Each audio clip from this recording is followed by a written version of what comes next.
Hello बेटा, स्वागत है आपका आपके अपने चैनल डी डेज क्लासेस पर। तो बच्चों, जैसा कि मैंने आपको बताया था, मैं शुक्र क्लास 8th का मैथ करा रहा हूं। आज आपकी जो एक्सरसाइज है वो 30.2 है, यानी कि 13.2। क्लास 8th मैथ एक्सरसाइज 30.2 यानी कि 13.2। ये सीबीएसई और यूपी बोर्ड बेटा दोनों के लिए कारगर रहेगी। ओके, तो बेटे चैप्टर का नाम क्या है? Direct and inverse proportion. Direct and inverse proportion यानी कि सीधा और प्रतिलोम अनुपात। क्या सीधा और प्रतिलोम में होता है बेटा उल्टा? क्या सीधा और प्रतिलोम अनुपात। ओके ओके बेटा, चलते बेटा क्वेश्चन की तरफ। पहला क्वेश्चन क्या है? एक्सरसाइज 13.2 का देखेंगे बेटा। क्या है क्वेश्चन? क्वेश्चन कह रहा है बेटा, which of the following are in inverse proportion. Which of the following are in inverse proportion यानी हिंदी वाले बच्चे समझे, निम्नलिखित में से कौन से यानी कौन प्रतिलोम है। प्रतिलोम में मतलब कौन उल्टा है। ओके बेटा, हमने आपको बताया था समानुपात और प्रतिलोम में अंतर क्या होता है। समानुपात होता है जैसे कोई भी चीज अगर हमारी बढ़ रही है, जैसे एक मान लो ए प्रोपोर्शनल, जैसे यहां क्या है ए और ए प्रोपोर्शनल बी है। ओके, बी मान लेते हैं, ए प्रोपोर्शनल क्या है बेटा? बी है। ओके, तो ए प्रोपोर्शनल बी है, अगर बी बढ़ेगी तो ए भी बढ़ेगा, अगर बी घटेगी तो ए भी घटेगा। यानी कि ये क्या है बेटा? हमारा समानुपात यानी प्रत्यक्ष अनुपात। ओके, समानुपात। लेकिन प्रतिलोम क्या होता है? प्रतिलोम बेटा ये होता है कि ए प्रोपोर्शनल 1/b, यानी कि ए अगर बढ़ेगा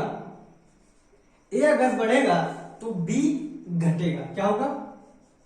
बी क्या होगा? घटेगा। और अगर बी बढ़ेगा तो ए घटेगा, और बी बढ़ेगा तो ए घटेगा, ए घटेगा तो बी बढ़ेगा। ओके, ये क्या होता है? प्रतिलोम। ओके, ये प्रतिलोम होता है बेटा। तो देखेंगे क्वेश्चन में पूछा है बेटा हमसे। क्वेश्चन कह रहा है, पहला क्वेश्चन है बेटा कि किसी कार्य पर लगे व्यक्ति की संख्या और उस कार्य को पूरा करने में लगा समय। यानी क्वेश्चन कह रहा है किसी कार्य को करने में जितने व्यक्ति लगते हैं और जो भी समय लगता है, क्या वो समानुपात यानी कि प्रत्यक्ष अनुपात में है या प्रतिलोम अनुपात में है? क्वेश्चन बन गया है ये। ठीक है, तो देखो, अगर ज्यादा व्यक्ति होंगे तो समय कार्य करने में कम लगेगा कि नहीं? मान लो ज्यादा व्यक्ति है, यानी कि कार्य कोई 10 कार्य है, मान लो 10 कार्य। ओके, यदि 8 व्यक्ति इसको करते हैं तो कितना समय लगेगा? और यदि 6 व्यक्ति इसको करते हैं तो ज्यादा समय लगेगा। यानी कि 8 व्यक्ति करते हैं तो कम लगेगा और 6 व्यक्ति करते हैं तो ज्यादा समय लगेगा कि नहीं? यानी कि कार्य करने वाले व्यक्ति और समय आपस में क्या है? एक दूसरे के अपोजिट। यानी कि अगर व्यक्ति ज्यादा होंगे तो समय कम लगेगा, और यदि समय ज्यादा होगा तो व्यक्ति क्या होगा? अरे समय ज्यादा होगा तो व्यक्ति क्या होगा? कम लगेगी। ओके, तो क्या है ये?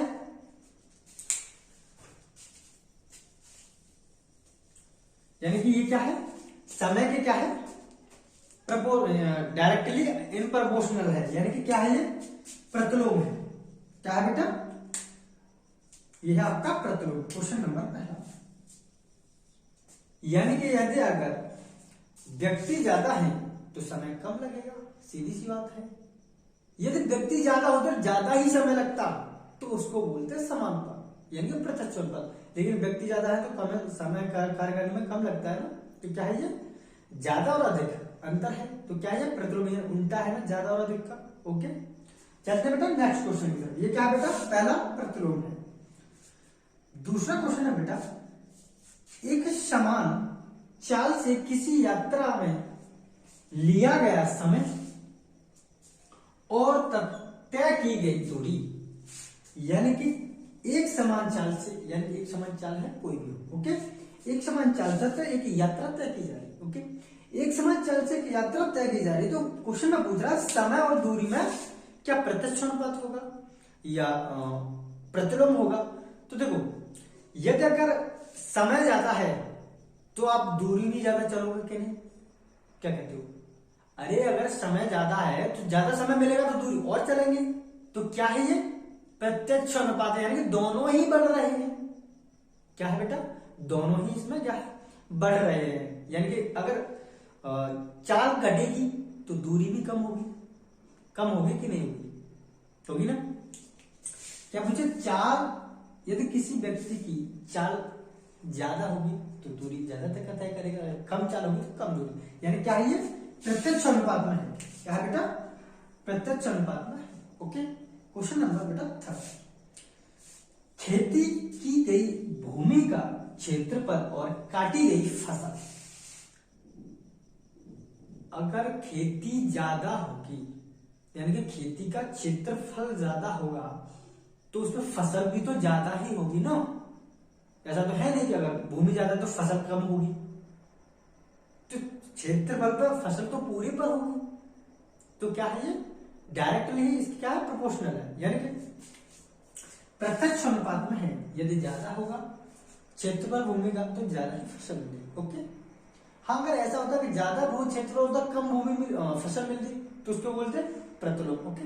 लेकिन क्या है यहाँ क्षेत्रफल अगर ज्यादा होगा तो फसल भी ज्यादा होगी, ओके। चलते हैं बेटा नेक्स्ट क्वेश्चन। नेक्स्ट क्वेश्चन है बेटा, एक निश्चित यात्रा में लिया गया समय। क्या है? एक निश्चित यात्रा में लिया गया समय और वाहन की चाल, यानी कि प्रतिलोम में है।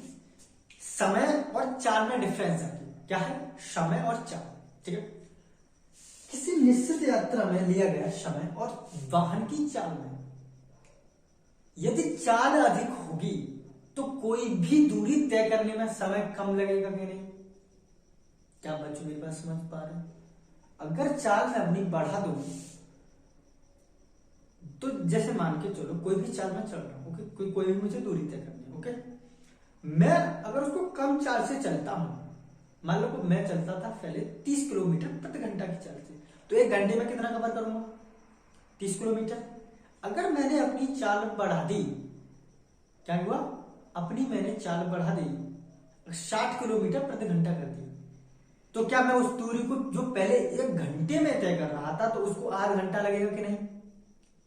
अरे मैंने दुगुना कर दिया ना समय भाई, चाल, तो क्या है कम समय लगेगा। यानी कि चाल और समय आपस में क्या होता है, क्या होता है?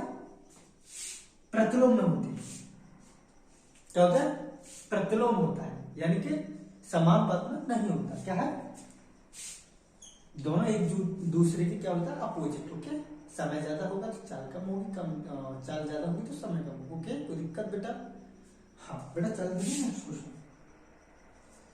किसी देश की जनसंख्या और प्रति व्यक्ति भूमि का क्षेत्रफल, यानी कि अगर किसी भी देश की जनसंख्या बढ़ रही है तो क्या उस देश की भूमि का जो क्षेत्रफल है वो बढ़ेगा? नहीं बढ़ेगा, नहीं। अगर किसी भी देश की जनसंख्या बढ़ रही है तो जैसे पहले मान लो आपके पास, पिताजी के पास 100 गज का प्लॉट है, आप थे 4 भाई, ओके। 4 भाइयों में 100 गज का प्लॉट मान लो अपने पिताजी पर है आपके पास, तो 4 भाइयों के पास कितना मिला बेटा? 25 उसको, 25 उसको, 25 इसको, 25 में बढ़ गया। यानी कि अगर जनसंख्या पहले 1 थे तुम्हारे पिताजी, यानी कि अगर जनसंख्या पहले क्या थी? 1 थी, तो 100 गज मिल रहा था कि नहीं? अब जनसंख्या बढ़ी तो क्षेत्रफल कम मिल रहा है कि नहीं? यानी क्या है, प्रति व्यक्ति क्षेत्रफल कम होगा यदि जनसंख्या बढ़ेगी तो। जनसंख्या बढ़ी, क्षेत्रफल कम हुआ जमीन का, तो क्या है, बढ़ा और कम हुआ, तो आपस में क्या है, अपोजिट है। तो क्या है बेटा? ये प्रतिलोम। क्या है? प्रतिलोम। क्या है बेटा इसका आंसर? किसी देश की जनसंख्या और प्रति व्यक्ति भूमि का क्षेत्रफल क्या होगा बेटा? प्रतिलोम। ओके बेटा, तो बेटा उम्मीद है आपको समझ में आ रहा होगा। बेटा चलता हूं मैं नेक्स्ट क्वेश्चन में। बेटा नेक्स्ट क्वेश्चन देखेंगे। हाँ बेटा चलते हैं क्वेश्चन नंबर 2 की तरफ, यानी क्वेश्चन नंबर 2 देखेंगे क्या है। 2 देखेंगे बेटा। क्वेश्चन नंबर 2 क्या रहा है बेटा कि टेलीविजन गेम शो है, क्या है, एक टेलीविजन गेम शो में 1 लाख रुपए की पुरस्कार राशि, 1 लाख रुपए की पुरस्कार राशि विजेताओं में समान रूप से वितरित की जानी है। क्या है, 1 लाख रुपए की राशि है और विजेताओं में एक समान रूप से वितरित की जानी है। ओके, तो क्वेश्चन क्या रहा है बेटा, सारणी को पूरा कीजिए और ये भी बताइए क्या यह प्रतिलोम अनुपात में है या प्रत्यक्ष अनुपात में। तो देखेंगे बेटा, बेटा विजेताओं की संख्या यदि 1 है, बेटा विजेताओं की संख्या यदि 1 है तो राशि 1 लाख रुपए मिलती है। कितना मिलती है, 1 लाख रुपए। यदि विजेताओं की संख्या 2 हो जाए तो राशि बेटा कितनी मिलेगी, 1 लाख रुपए एक ही है। अगर एक विजेता होता है तो 1 लाख रुपए पूरा उसको मिल जाएगा। अगर बाय द वे 2 विजेता होते हैं तो 1 लाख रुपए में से 2 को कितना मिलेगा, यानी दोनों को कितना कितना मिलेगा। तो बेटा कितना मिल जाएगा दोनों को, 50,000, यानी दोनों में 50,000 बढ़ जाएगा। ओके बेटा, यदि 4 विजेता हुए तो राशि कितना मिलेगी, यानी कि 1 लाख रुपए की राशि आपको 4 भागों में डिवाइड करना है। क्या है, 4 भागों में, तभी तो प्रत्येक का निकलेगा। 1 लाख रुपए की राशि बेटा 4 भागों में डिवाइड करेंगे हम।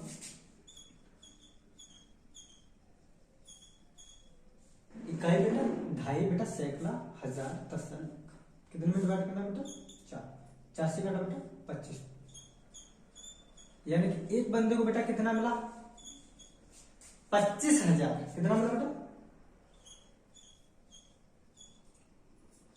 25,000। ओके बेटा, अच्छा 1 लाख रुपए की राशि 4 हिस्सों में बांट दी, प्रत्येक को कितना कितना मिल गया, 25,000। अब बांटेंगे बेटा 5 में, कितने में बांटना है बेटा, यदि 5 विजेता हुए तो राशि कितना मिलेगी प्रत्येक को। यदि 5 विजेता हुए तो 1 लाख को 5 भागों में डिवाइड करना है। ओके बेटा, कितने भागों में डिवाइड करना है, 5 में, तो 5 से भाग देंगे इसको, 20 बार जाएगा तो कितना आ गया बेटा, 20,000। कितना आ गया, यदि 5 विजेता है तो प्रत्येक को मिलने वाली राशि क्या है, 20,000। ओके बेटा, यदि 8 विजेता हुए तो प्रत्येक को कितनी राशि मिलेगी, तो क्या है, यदि 8 विजेता हुए तो प्रत्येक को कितनी राशि मिलेगी बेटा, 4 से काटोगे बेटा इसको, 25 बार कट गया, 4 से 25 बार, और 4 से काटेंगे इसको 2 बार, 2 से कितनी बार कट गया बेटा, 12 बचा 1, कितना मिलेगा बेटा उसको, 12,500। कितना बेटा, 12,500। ओके, यदि बेटा विजेता हुए 10 तो प्रत्येक को कितनी राशि मिलेगी। क्वेश्चन क्या कह रहा है बेटा, यदि विजेता हुए 10, यदि विजेता हुए बेटा 10,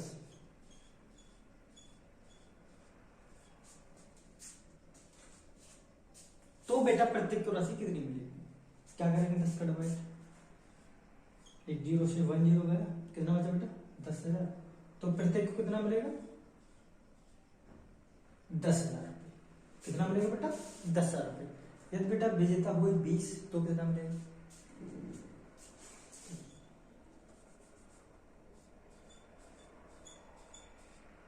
ओके 20 से देंगे बेटा, ये कट गया 5 बार, तो कितना मिलेगा बेटा, प्रत्येक बंदे को 5-5 हजार रुपए। 20 अगर विजेता है तो प्रत्येक बंदे को कितना मिलेगा बेटा, 5-5 हजार रुपए। ओके, तो क्वेश्चन मेरे बेटा आपकी समझ में आ गया होगा, उम्मीद करता हूं मैं। तो देखो क्या है, अगर व्यक्ति कम थे तो राशि ज्यादा, व्यक्ति ज्यादा हुए राशि कम, व्यक्ति फिर ज्यादा हुए राशि और कम, व्यक्ति फिर ज्यादा हुए राशि और कम, व्यक्ति फिर ज्यादा हुए फिर राशि और कम। यानी कि क्या है, व्यक्ति ज्यादा है तो राशि कम है, तो क्या है बेटा, ये प्रतिलोम अनुपात में है। क्या है, प्रतिलोम अनुपात में है।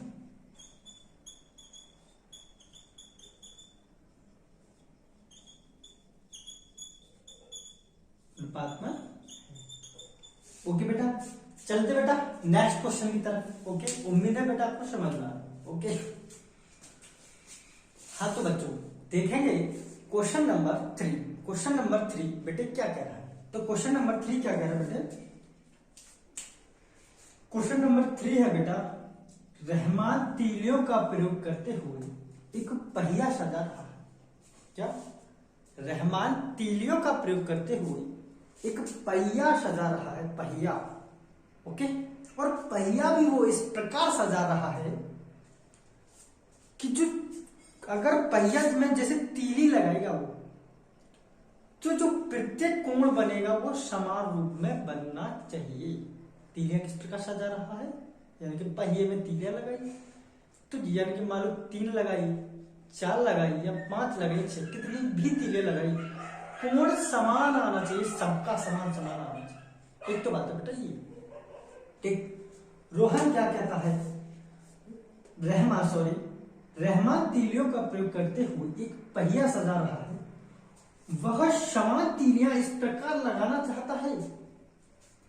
पहिए में समान तीलियां इस प्रकार लगाना चाहता है। मान लो बेटा ये पहिया है,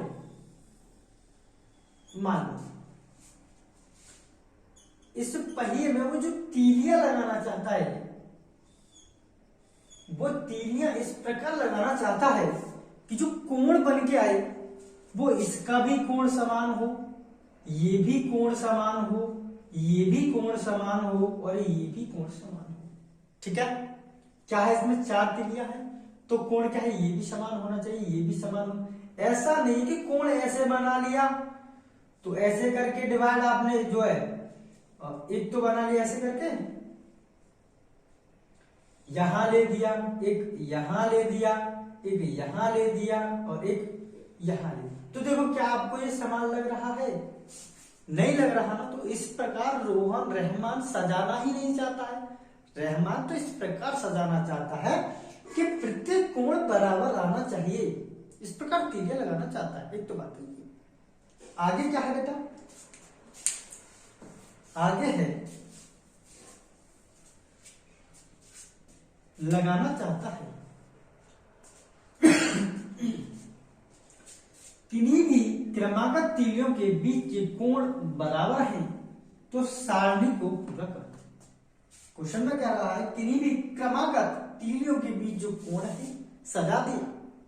रहमान ने पहिया सजा दिया और बोला है किन्हीं भी क्रमागत तीलियों के बीच के कोण आपस में क्या है, बराबर है सारणी। ओके, तो कह रहा है सारणी पूरा कीजिए। तो पहिए में यदि 4 तीलियां हैं, क्या है बेटा ये? बेटा तीलियों की संख्या कितनी है? यदि तीलियों की संख्या पहिए में 4 है तो थीटा कितने का बना है, कोण कितने का बना बेटा? 90 का। और पूरा जो गोले का या वृत्त का कोण होता है वो होता है बेटा पूरा 360 का। कितने का होता है बेटा? 360 का। यानी कि यदि अगर 360 का पूरा कोण है, ठीक है, और मुझको इसको 4 भागों में विभाजित करना, क्योंकि 4 तीलियां लगाई है उसने, तो क्या करेंगे बेटा? 4 से भाग, 4 नाम 36, 9 और 1 0, 90 का बन रहा है। तो क्या है, सबको हमको 360 से डिवाइड करना है, यानी कि 360 में सभी का डिवाइड करना है तो हमारी कोण निकल के आ जाएगी। ओके, चलिए, तो कितने का आ गया बेटा? 90 का। इसी प्रकार कह रहा है यदि तीलियां पहिए में 6 लगे हों, कितना? 6 तीलियां लगी हों, पहली बात तो समान कोण आना चाहिए। तो वो भी कह रहा है यदि पहिए में तीलियां 6 लगी हों तो समान समान रूप में बंटना चाहिए। तो क्या करेंगे बेटा? पूरा कोण 360, तो तीलियां बेटा कितनी लगाई हैं? 6, तो 6 से डिवाइड करेंगे, 6 6 36। यदि तीलियां 6 होंगी तो बेटा कोण कितने का बनेगा? 60 का। ठीक है, 60 से यदि बेटा तीलियां 8 हैं, कितनी? 8, तो 360 अपॉन 8, बेटा 4 से काटा 9 बार, 4 से काटा बेटा 2 बार और 2 से काटा बेटा 45। यदि पहिया कितना आ गया 45, यही पहिए में 8 तीलियां हैं तो कोण कितने का बनेगा बेटा 45 का। यदि बेटा पहिए में तीलियां 10 हैं तो कोण कितने का बनेगा 360 अपॉन 10। एक जीरो से बेटा एक जीरो कितना बना बेटा 36। तो पहिए के कोण प्रत्येक कोण कितने का बनेगा बेटा 36 का। ओके। यदि पहिए में तीलियां 12 हैं, 12 से काटेंगे बेटा 3 बार तो कोण कितने का बनेगा 30 का। ओके बेटा। तो बेटे क्वेश्चन में अब देखो हमने क्या है सारणी को पूरा कर लिया। तो क्वेश्चन कह रहा है, पहला क्वेश्चन क्या है बेटा, क्वेश्चन है बेटा कि क्या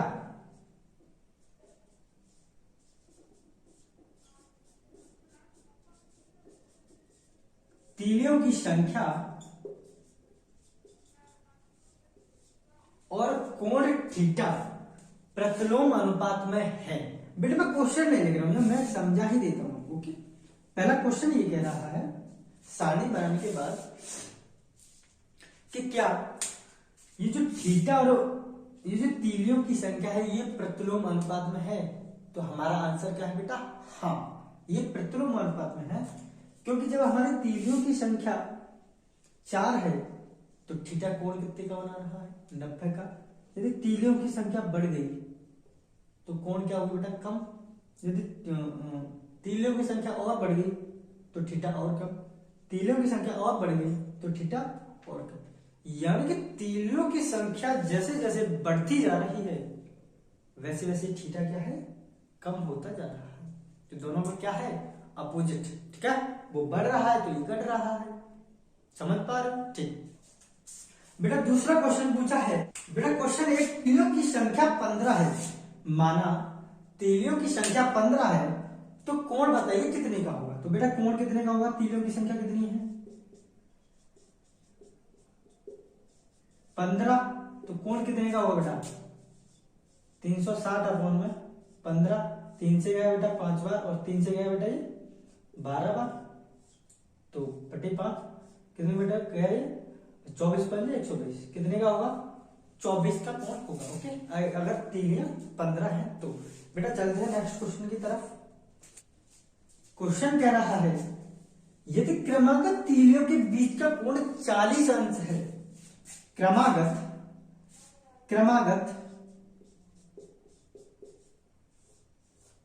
तीलियां जो है उनके बीच का कोण यदि 40 अंश है तो उसमें तीलियां कितनी होंगी। क्या है बेटा, यदि कोण का मान 40 अंश है तो उसमें तीलियां पहिए में कितनी होंगी। तो बेटा कैसे निकालेंगे तीलियां, करेंगे बेटा 360 अपॉन में 40 का कोण बना, 0 से बेटा 0 कटी, 4 से कितनी बार गया बेटा 9 बार, तो उसमें क्या है पहिए में 9 तीलियां हैं, तब वो 40 का कोण बना रहा है। ओके बेटा, चलते हैं बेटा नेक्स्ट क्वेश्चन की तरफ। ओके, जो भी है बेटा ऐसे कर लेना आ जाए। ओके, अब मैं नेक्स्ट क्वेश्चन की तरफ चलता हूँ। क्वेश्चन नंबर बेटा 4 इस बात को कह रहा है कि कोई एक डिब्बा है। क्या है, कोई एक डिब्बा है, यदि एक डिब्बे की मिठाइयों को 24 बच्चों में बांटा जाए तो प्रत्येक बच्चे के पास 5 मिठाइयां आती हैं। कितना आती है बच्चों, 5 मिठाइयां आती हैं। 24 बच्चे में हमें पता नहीं है कितनी मिठाइयां हैं अभी, लेकिन इतना पता है कि प्रत्येक बच्चे को 5 मिठाइयां मिलती हैं अगर 24 बच्चों में बांटा जाए। क्या है, यदि 24 बच्चों में हम मिठाइयां बांटते हैं तो प्रत्येक बच्चे को 5 मिठाइयां मिलती हैं। यानी कि 24 क्या है बेटा, 24 क्या है बेटा बच्चे, तो 24 बच्चों को बांटा जाए तो प्रत्येक बच्चे को 5 मिठाई मिलती है। प्रत्येक बच्चे को, यानी कि प्रत्येक बच्चों को अगर 5 मिठाई मिली तो टोटल मिठाई कितनी होगी बेटा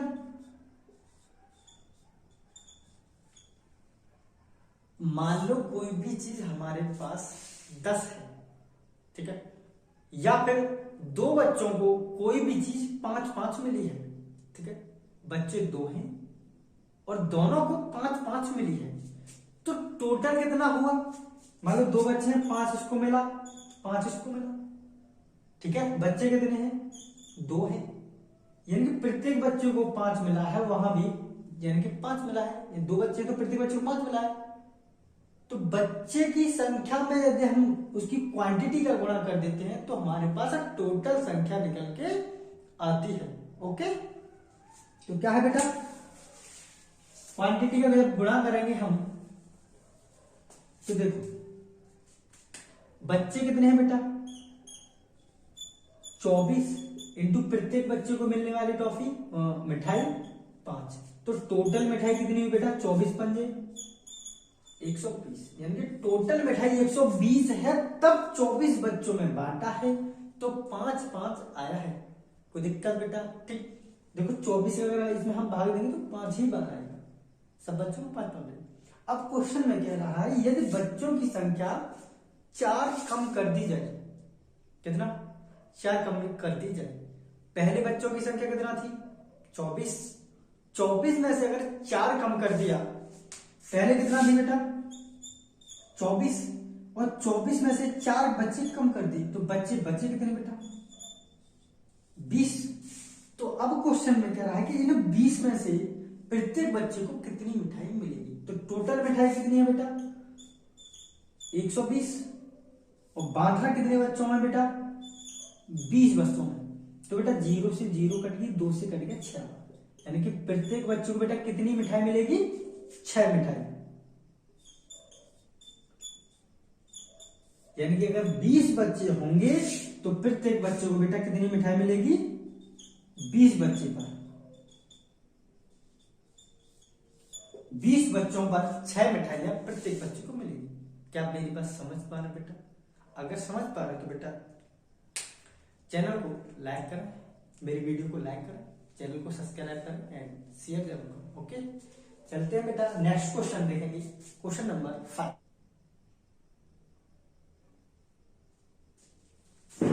हाँ तो बेटा देखेंगे क्वेश्चन नंबर 5। बेटा मेरा काम होगा आपको रटाना नहीं, आपको कॉन्सेप्ट समझाना। क्या होगा? कॉन्सेप्ट समझाना। ओके बच्चे, देखेंगे। देखो बेटा क्वेश्चन क्या कह रहा है, एक किसान के पशुपालन में 20 पशुओं के लिए 6 दिन का भोजन है। यानी कि एक किसान के पास बेटा कितने पशु हैं? 20 पशु हैं, और 20 पशुओं के लिए 6 दिन का भोजन बचा है। क्वेश्चन कह रहा है ठीक, तो कह रहा है यदि 10 पशु और आए, यदि 10 पशु, अगर 20 है तो भोजन कितने दिन के लिए है? 6। यदि पशु 10 और आ जाए तो भोजन कितने दिन तक होगा, यानी कितने दिन में समाप्त हो जाए। ठीक है बेटा, 20 पशु हैं तो भोजन कितने दिन में समाप्त हो रहा है? 6 दिन में। ये क्या है? 20 पशु तो 6 दिन में। वो कह रहा है यदि 10 पशु और आ जाए तो भोजन, 20 पशु हैं, 6 दिन है, तो बेटा टोटल भोजन निकालते हैं। टोटल भोजन कितना होगा? तो क्या करेंगे? टोटल भोजन निकालने के लिए बेटा क्वांटिटी में पशुपालन में जो पशु उनका गुणा करेंगे, तो 20 इंटू 6 कितना हो गया बेटा? यानी कि जो भोजन है ना बेटा 120 है। क्या है? 120। ठीक है, यानी कि भोजन 120 है, तो 20 पशुओं को जब 120 भोजन दिया जाएगा तो वो 6 दिन में ही तो खत्म कर पाएंगे। जब हम इसमें 20 का भाग देंगे तो 6 ही तो आएगा। ठीक है, तो भोजन क्या है? तो कुल भोजन कितना बेटा? 120। अब क्वेश्चन में कह रहा है यदि 10 पशु और आ जाए तो यही 20 भोजन, 120 भोजन कितने दिन के लिए होगा? मान लो 10 पशु आ गए, पहले कितने थे बेटा? 20। मान लो 10 पशु आ गए तो भोजन पशु कितने हो गए बेटा? 30 पशु हो गए, और 30 जब पशु हो तो यही 120 भोजन कितने दिन के लिए होगा? तो 120 बटे 30, 0 से बेटा 0, 3 से बेटा 4, यानी कि अगर 10 पशु और आगे तो पशु हो जाएंगे 30, तो भोजन बेटा कितने दिन के लिए होगा? 4 दिन के लिए। ओके बेटा, चलते हैं बेटा नेक्स्ट क्वेश्चन की तरफ। नेक्स्ट क्वेश्चन क्या? Next question, question number 6। एक ठेकेदार यह आकलन करता है कि जसमंदर के घर में पुनः तार लगाने का कार्य 3 व्यक्ति 4 दिन में करते हैं। ठीक है, एक ठेकेदार यह आकलन करता है कि जसमंदर के घर में कोई कार्य हो रहा है, तार लगाने का कार्य हो रहा है और 3 व्यक्ति उस कार्य को 4 दिन में करते हैं। ठीक है, 3 व्यक्ति कितना दिन ले रहे हैं? 4। तो जसमंदर ठेकेदार यह सोच रहा है कि यदि जसमंदर के घर में 3 की जगह 3 के स्थान पर 4 व्यक्ति लगा दिए जाए तो कार्य कितने दिन में समाप्त होगा? ओके, तो देखेंगे। तो बेटा जब 3 व्यक्ति हैं,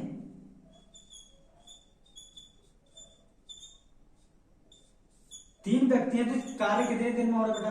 4 दिन में। यदि व्यक्ति 4 हो जाए, क्वेश्चन में कह रहा है यदि 3 के स्थान पर व्यक्ति 4 हो जाए तो कार्य कितने दिन में होगा? तो बेटा 3 व्यक्ति किसी कार्य को 4 दिन में करते हैं, तो बेटा टोटल कार्य कितना होगा? तो टोटल कार्य बेटा कितना होगा? 3 × 4 = 12। अरे टोटल कार्य 12 ही तो होगा, तभी तो 3 व्यक्ति का अगर हम इसमें भाग देंगे तो 4 दिन में निकल गया है। 3 व्यक्ति 4 दिन में तभी तो कर पाएंगे, क्योंकि टोटल क्वांटिटी कितनी है उसकी कार्य की? 12। ठीक, तो अगर 4 व्यक्ति करते जाए 3 के स्थान पर तो कार्य कितने दिन में समाप्त होगा? ओके, तो क्या है बेटा?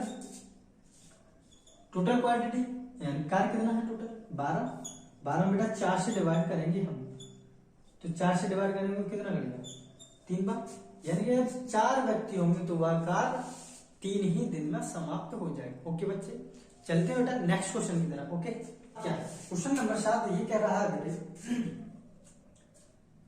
कि बोतल के एक बैच को, बोतल का कोई बैच है, एक बैच को 25 बॉक्सों में रखा जाता है।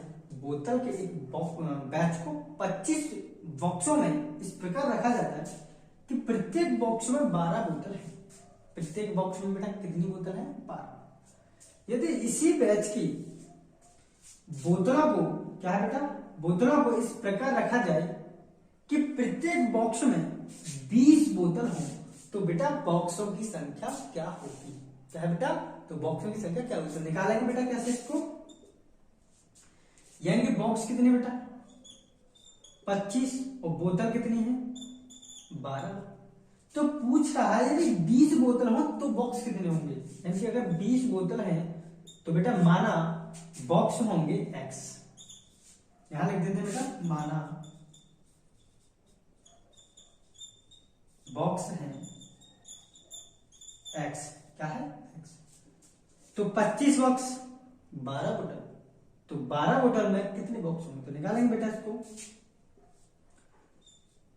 25 × 12 बराबर 20x, और 20x इधर लेके यानी कि 25 × 12, तो x की वैल्यू कितनी आ जाएगी बेटा? 25 × 12/20। 5 से कट गया बेटा 5 बार, और 5 से कट गया बेटा 4 बार। कितनी बार कट गया बेटा?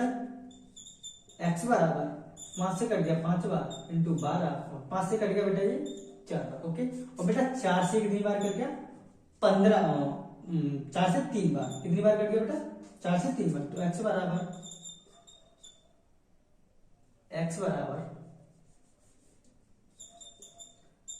5 × 3 कितना हो जाएगा बेटा? x बराबर 15। यानी कि कितने बॉक्सों की आवश्यकता होगी बेटा? अगर एक बॉक्स में 20 बोतल हो तो 15 बॉक्सों की आवश्यकता होगी। ओके बेटा, चलते हैं बेटा नेक्स्ट क्वेश्चन की तरफ। बच्चों देखेंगे क्वेश्चन नंबर 8। क्या है?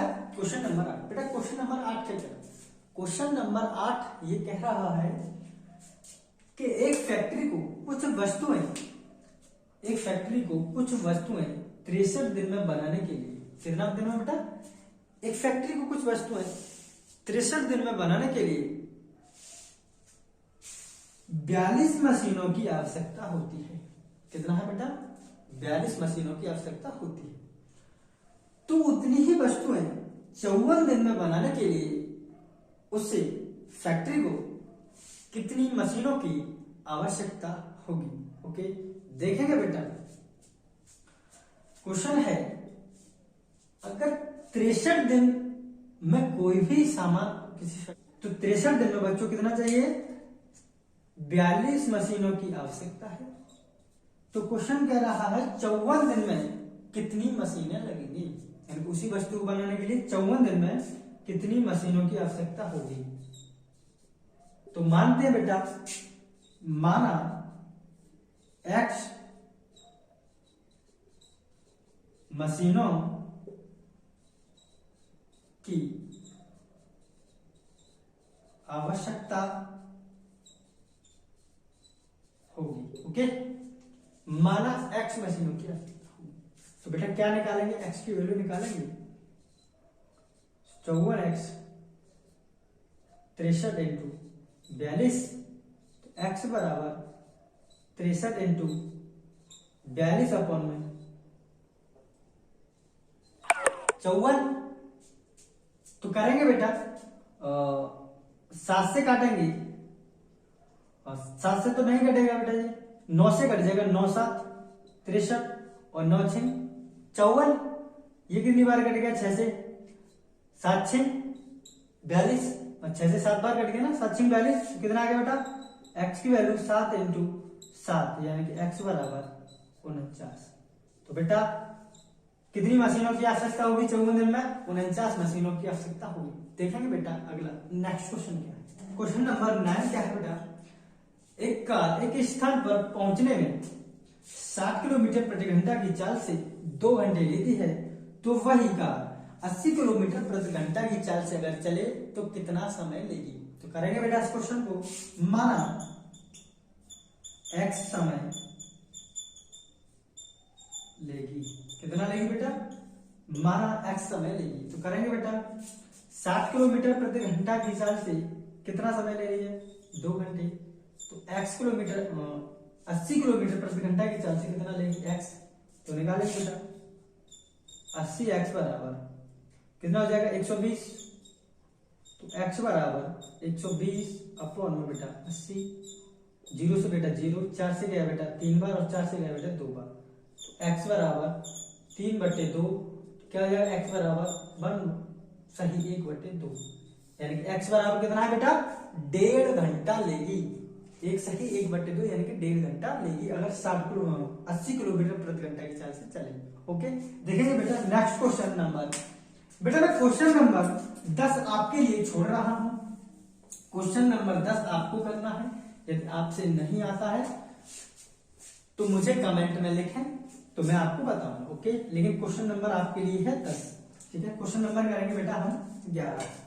क्या है बेटा, क्वेश्चन नंबर 11। क्वेश्चन नंबर 11 क्या है बेटा, किसी स्कूल में 45 मिनट की अवधि में 8 कलश होते हैं, यानी कि 45 मिनट का 1 घंटा होता है। ऐसे मान लो जैसे हमारे स्कूल में घंटे लगते हैं ना, 45 मिनट का 1 घंटा लगता है ऐसे करके, यानी कि 45 मिनट में 8 कलश होते हैं। तो 9 कलशों में अगर 9 कलश बनाए जाए उसी समय में, हमें भाई टोटल समय कितना है, टोटल समय नहीं पता, लेकिन ये पता है कि 45 मिनट में 8 कलश है, तो इसका मल्टीप्लाई करें तो समय निकले, उस बात को छोड़ो। यानी कि 45 मिनट में 8 कलश होते हैं, तो 9 कलश में कितना समय लगेगा, यानी कितना समय होगा तब 9 कलश होंगे। ओके, यानी कि एक कलश जो होगा, प्रत्येक कलश का मान पूछ रहा है इसमें, यानी कि एक कलश जो होगा वो कितने मिनट का होगा। ओके, तो देखेंगे बेटा क्या है, यानी कि 45 में क्या है बेटा, 8 कलश हो रहे हैं, तो 9 कलश में माना x समय होगा। कितना होगा, x समय, माना x समय होगा। क्या होगा बेटा, माना x समय होगा।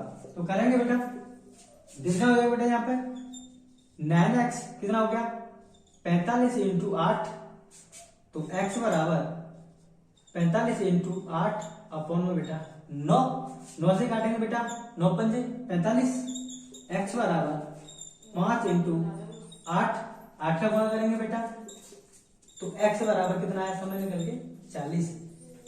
यानी कि अगर 9 उसी समय में 9 कलश होंगे तो एक कलश में कितना है, अगर 9 कलश होंगे तो एक जो घंटा होगा कितना है 45 मिनट का होगा। कितने का होगा बेटा, 45 मिनट का समय क्या होगा। तो ओके बच्चों, उम्मीद है बेटा आपको मेरी ये पढ़ाया होगा समझ में आया होगा। तो हमने ऐसे ही प्रश्नावली खत्म कर ली है। तो बेटा अब मैं आपसे मिलूंगा नेक्स्ट प्रश्नावली में, यानी कि नेक्स्ट एक्सरसाइज लेकर के आ रहा हूं 14.1। ओके, तो बच्चे मेरे साथ जुड़े रहिए। मैं स्वप्न बाद आपको ये जो 8th क्लास है इसका मैथ कराऊंगा। ओके बच्चों, अगर वीडियो अच्छा लगा हो बच्चों तो चैनल को शेयर कर दें, सब्सक्राइब कर दें एंड लाइक जरूर कर दें। ओके बच्चों, चलता हूं, मिलूंगा नेक्स्ट वीडियो में। ओके बच्चों,